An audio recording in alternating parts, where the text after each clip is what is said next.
I use a stride at the moment. So Yeah, I, the power pod. Yeah, yeah. yeah, so I use power Yep. over pace or anything.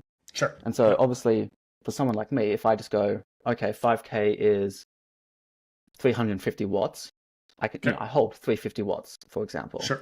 Yep. But when I'm going up a hill, that might be 830 per K. Coming down the hill, it's 430 per K. Yeah. Or or So whatever it is, like yeah, there's yeah, I like got you. how like like, obviously for someone with power that's Yep. consistent, but for Yep. someone that doesn't, for someone that's just using pace, how would you modulate the ups versus down versus, because Yeah. obviously you can't just say let's go 5 minutes per K and then Yeah. Hope out, see it's what an happens. absolute Yeah. sprint uphill. Yeah, and then you're like pushing the brakes on downhill, right? To hold 5 minute case. So I like to triangulate there, or two or three options. So I would use pace and RPE. So one of the things, I was just talking to my, I've got two athletes training in China that are coming to do Sydney in a couple weeks. We've talked about managing your effort appropriately. So when you see a hill, right? Okay, before you get to it, check in. What's my effort like right now on the flat? Okay. I probably don't want to go above one or two ticks above that, right? On the downhills, you also want to make sure you don't go, wow, it's really easy. I'm just going to like airplane and fly down, right? Because then you're just bashing those quads, right? So it's like, well, can I keep that effort roughly the same? Because what happens when you're running hills, and this is where I think most high school coaches get it wrong when you talk about cross country, they're like, crush it up the hills, right? It's like, okay, so what's the hill? 40 seconds, 50 seconds, maybe, right? But then all of a sudden your heart rate's like 190 beats because you just crushed it. And then you're like screwed for the next 4 minutes trying to recover. Right. And so that's where I would look at it and go, if we maintain the effort the same, okay, what do you lose? 10 seconds, maybe you lose a spot or two to a couple people, right? But you recover faster off the top. And if we're looking at it from the perspective of like, how fast can I go on a course? I'd rather be recovered for the remaining of the race than be like exactly on pace for that specific hill section. Does that make sense? Yeah, 100%. Yeah. So like with power, I almost, not that I like disregard it per se, but the same thing on the bike, right? Like I know my power is going to go up if I go up a hill, right? My head unit's going to be screaming at me that I'm not in zone 1, zone 2 anymore, right?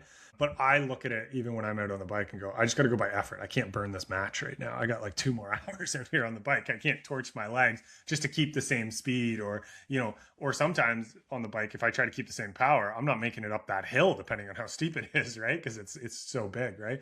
So that's why I like to check in with another metric, and usually it's effort, because your heart rate's going to spike anyways. You're going to top out of whatever zone you're looking at anyway. So I like to go with effort and try to keep it pretty close. And when it comes to, I guess, so during the week, all my training is on the treadmill because Okay.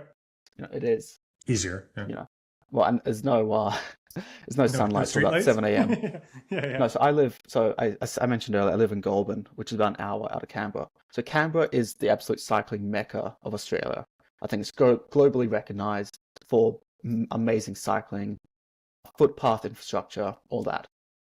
Goulburn's not. Goulburn is shit.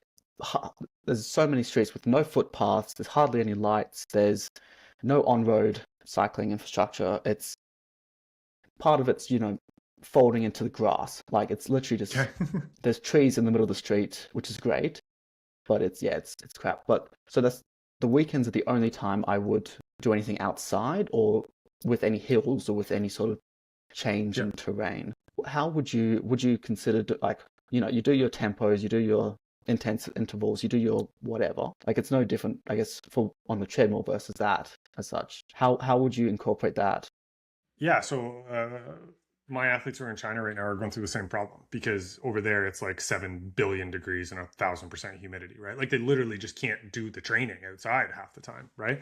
So we'll actually play with the incline on the treadmill during the tempo run. So we might go up a couple percent for a minute or two, flatten it out a couple percent for a minute or two, right? So that's generally how I would have people do it. Like obviously, if you were a professional athlete who didn't have to worry about your kid and work and everything, I'd be like, let's friggin' go outside and do it, right? But that's not the reality. So we go to the next best possible, which I think would be, let's say, the 25-minute tempo we have up there on the screen, right? Get in 4, 5, 6 minutes, settled in. The first couple minutes it's a little harder and you're kind of navigating it anyways. And then go, okay, I'm going to go up to 2% for 2 minutes, right? Also, it's a nice mental breakup on the treadmill, right? So when Nobbs was gearing up for McCurdy, he did everything on the treadmill. And he played around with a little bit of the incline and stuff on the long marathon pace runs and tempos and stuff, more so just so his brain didn't break, probably, I'm sure. But that's how I would do it for you. I like what you have, this 10x3 threshold. It's like a easier, in air quotations, workout. It's still 30 minutes, but it's a little bit easier on the legs to kind of be a little bit nicer for this.